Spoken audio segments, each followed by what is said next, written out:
ولو كره المشركون. وقالت خديجة لرسول الله صلى الله عليه وسلم إنك تكسب المعدوم وتصل الرحم وتحمل الكل وتقري الضيف وتعين على نوائب الحق. آمنت بالله صدق الله مولانا العظيم وصدق رسوله النبي الكريم ونحن على ذلك من الشاهدين والشاكرين والحمد لله رب العالمين. عزیزان محترم، سامعین کرام، سیرت مصطفیٰ کے عنوان سے جو ہماری گفتگو چل رہی ہے اس میں بات یہاں تک پہنچ گئی تھی کہ صحابہ کرام نے مشرکین مکہ کے ظلم و ستم سے تنگ آ کر حبشہ کی ہجرت کی.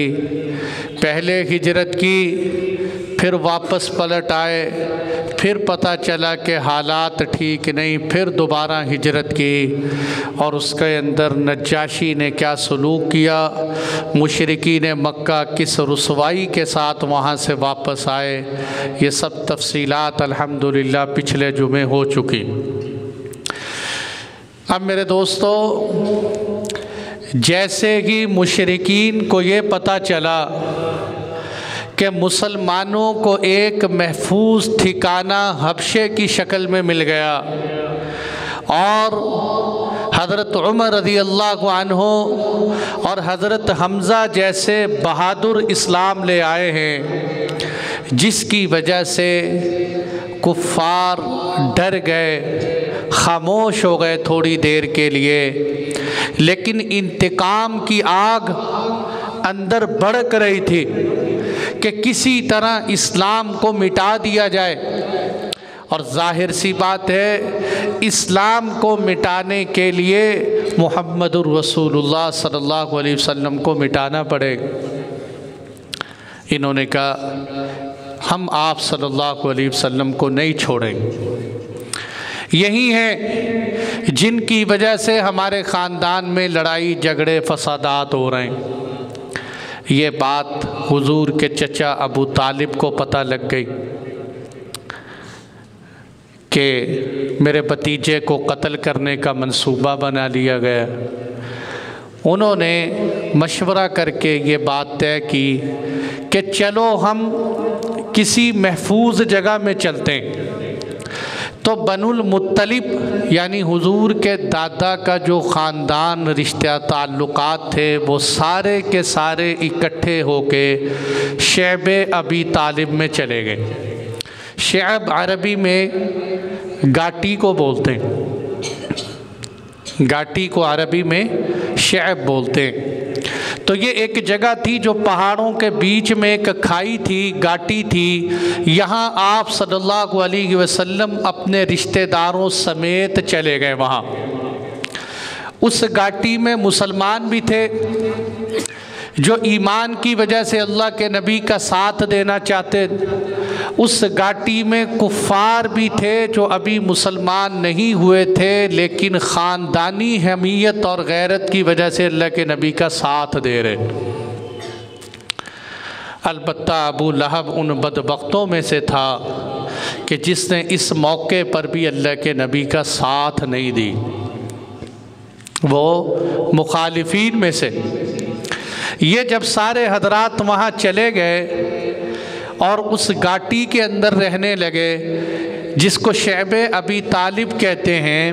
سن 7 نبوی میں میرے نبی کو نبوت ملے ہوئے 7 سال ہو گئے تھے.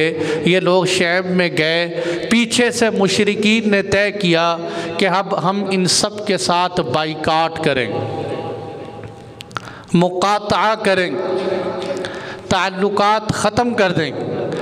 اس کے لیے منصور بن اکرمہ نے ایک معاہدہ لکھا، ایک دستاویز لکھی جس پہ یہ تحریر کیا گیا کہ آج کے بعد بنو ہاشم سے کوئی رشتہ داریاں نہیں کریں۔ سوشل بائیکاٹ، سماجی بائیکاٹ۔ نمبر 2، ان کے ساتھ کوئی لین دین کا معاملہ بھی نہیں کرے۔ اقتصادی بائیکاٹ، تجارتی بائیکاٹ بھی ان کے ساتھ کیا جائے۔ اللہ کی شان، منصور بن اکرمہ جس نے یہ معاہدہ لکھا تھا، اللہ نے اس کو ایسی سزا دی کہ معاہدہ لکھنے کے بعد اس کے ہاتھ شل ہو گئے، وہ دوبارہ زندگی میں کبھی تحریر لکھ ہی نہیں سکا، کیونکہ سفاکانہ ظالمانہ معاہدہ تھا، تحریر تھی، اللہ نے اس کو یہ سزا دی اسی وقت۔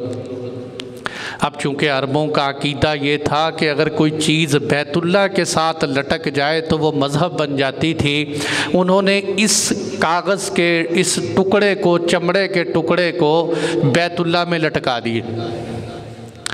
خبردار، کوئی بنو ہاشم سے تعلقات قائم نہ کرے، کوئی ان کے ساتھ لین دین کا معاملہ نہ کرے۔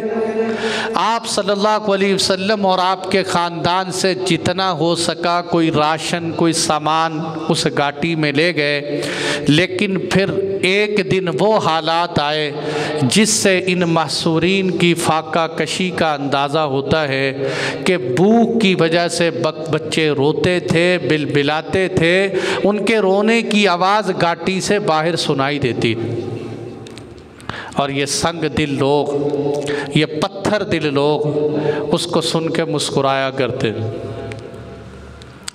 میرے دوستو، سوچنے کی بات ہے، اسلام کی خاطر قربانیاں، دین کی خاطر مشقتیں، کلمہ لا الہ الا اللہ کی بلندی کے لیے اس سطح کی فاقہ کشیاں کہ خود اپنا پیٹ، آدمی اپنی بھوک برداشت کر لیتے، اولاد کا تڑپنا برداشت نہیں ہوتا۔ صحابہ کے بچے تڑپتے تھے، بھوکے پیاسے بلبلاتے تھے۔ سعد بن ابی وقاص رضی اللہ عنہ کی 2 باتیں جو ان کے حالات کو واضح کرتی ہیں، فرماتے ہیں کہ میں ایک دن بھوک کی وجہ سے میرا ہاتھ کسی چیز پہ لگا، مجھے وہ ترس ہی محسوس ہوئی، بھوک اتنی تھی کہ میں نے اس کو اٹھا کے کھا لیا، مجھے آج تک پتہ نہیں وہ کیا چیز تھی جو میں کھا چکا ہوں۔ اور فرمانے لگے کہ ایک دن میں پیشاب کرنے کے لیے بیٹھا، مجھے کسی چیز کی سنسناہٹ محسوس ہوئی، میں نے اس کو اٹھایا اور میں نے جب دیکھا تو وہ ایک چمڑا تھا، کھال تھی اونٹ کی، میں نے اس چمڑے کو صاف کیا، اس کو دھویا اور اس کو جلا کے اس کا صفوف بنا کے 3 دن تک اس پہ گزارا کرتا رہا۔ صحابہ کرام کیکر کے درخت کے پتے چبا کے کھاتے رہے، اور یہ 1-2 دن کی بات نہیں، اللہ حفاظت فرمائے۔ کرونا کا نام لیتے ہوئے بھی ڈر لگتا ہے، اور حالات یاد آتے ہیں کہ وہ حالات یاد کرو کہ ان حالات کے اندر دنیا کس قدر پریشان ہوئی۔ میرے نبی کے ساتھ یہ حالات پیش آئے، اور یہ 1-2 دن نہیں، 3 سال لگاتار آپ نے یہ حالات دیکھے۔ اگر کوئی آدمی سودا بیچنے کے لیے آتا تو یہ ابو لہب اس کو کہتا، خبردار، یہ سودا ان مسلمانوں کو، شیب ابی طالب والوں کو مہنگا بیچنا ہے، باہر والوں کو سستا بیچنا ہے، اور اگر شام تک تیرا سودا نہ بکے تو خسارہ میں اٹھاؤں۔ مسلمان خریدنے کے لیے جاتے، مال اتنا مہنگا ہوتا کہ واپس آ جاتے، خرید ہی نہیں سکتے۔ آپ صلی اللہ علیہ وسلم یہ شدت، یہ مشقتیں، یہ تکلیفیں برداشت کرنے۔ بیچ میں ایسے لوگ بھی تھے جن کے اندر اللہ نے درد دل رکھا تھا، جو خیر خواہ تھے، جس میں سے ایک حکیم بن حزام بن خویلد،